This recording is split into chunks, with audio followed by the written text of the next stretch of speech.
हम लोग ट्रांसफार्मर के स्टार्टिंग ट्रांसफार्मर के परिचय से करते हैं। ट्रांसफार्मर का जो परिचय है मैंने पॉइंट वाइज इस बोर्ड पे ले रखा है। तो सबसे पहले अगर हमें ट्रांसफार्मर को डिफाइन करना है किसी के सामने, तो हम बोलते हैं कि ट्रांसफार्मर एक स्टैटिक डिवाइस है। अब इस पॉइंट को हमें समझना कि ये स्टैटिक डिवाइस क्या होती है।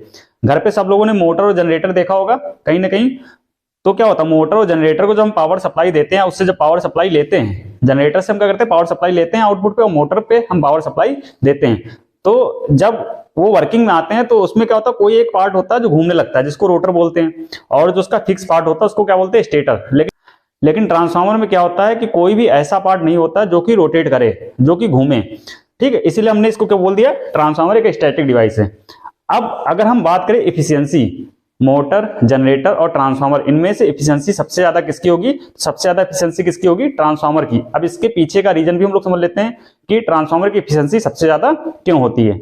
तो भाई इफिशियंसी क्या होता है कि आउटपुट, हमने कितना इनपुट दिया और हमें कितना आउटपुट मिल रहा है। ठीक है, अब क्या हुआ, अगर लॉसेस बढ़ गए, किसी मशीन में लॉसेस बढ़ गए तो क्या होगा, उसकी इफिशियंसी डाउन हो जाएगी। ठीक है, अब ट्रांसफार्मर में क्या होता है, कोई भी घूमने वाला पार्ट नहीं है, तो उसमें क्या होगा, फ्रिक्शनल लॉसेस और विंडेज लॉसेस क्या होंगे, जीरो होंगे। ठीक है, बाकी और जो मशीनें हैं अल्टरनेटर या मोटर, उसमें कोई ना कोई घूमने वाला पार्ट है, उसकी वजह से क्या होगा, वहां फ्रिक्शनल लॉसेस जीरो नहीं होंगे। तो अगर हम बात करें कि ट्रांसफार्मर और जो रोटेटिंग मशीन है, उनमें से इफिशियंसी किसकी ज्यादा होगी, ट्रांसफार्मर की होगी। नॉर्मली इफिशियंसी कितनी होती है, 98% के आसपास होती है। ये क्वेश्चन कई बार एग्जाम्स में पूछ लिया जाता है।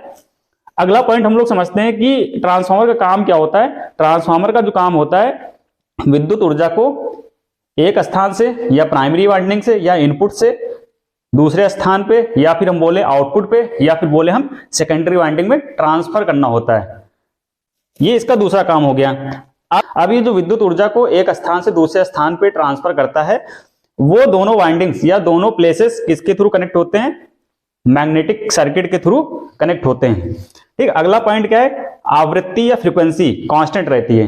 ठीक है, जब वोल्टेज या एनर्जी, इलेक्ट्रिकल एनर्जी प्राइमरी से सेकेंडरी में ट्रांसफर होती है, तो उसमें क्या रहती है, उसकी जो फ्रीक्वेंसी है वो हमेशा नियत रहती है। मतलब अगर मान लो यहाँ पे 50 हर्ट्ज फ्रीक्वेंसी की सप्लाई है, तो हमें आउटपुट में भी क्या मिलेगा, 50 हर्ट्ज फ्रीक्वेंसी की सप्लाई मिलेगा।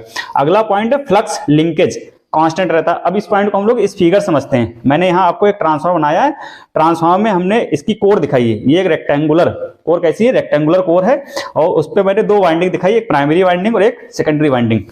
ठीक है, तो हम प्राइमरी वाइंडिंग में जब करंट सप्लाई देते हैं, तो यहाँ पे क्या होता है, फ्लक्स सेट होता है, एक फ्लक्स बनता है। जब कहीं भी हम करंट देते हैं तो क्या होता है, उसके चारों तरफ क्या होता है, मैग्नेटिक फील्ड बन जाती है, जिसको मैंने φm से फ्लक्स के रूप में दिखाया है। अब यही सेम फ्लक्स जो प्राइमरी है, वो वही सेम फ्लक्स क्या होगा, सेकेंडरी में जाएगा। इसी पॉइंट को मैंने लिखा है कि फ्लक्स लिंकेज क्या रहता है, कांस्टेंट रहता है। मतलब प्राइमरी का जो फ्लक्स है, जो सेकेंडरी का फ्लक्स है, वो नियत रहता है।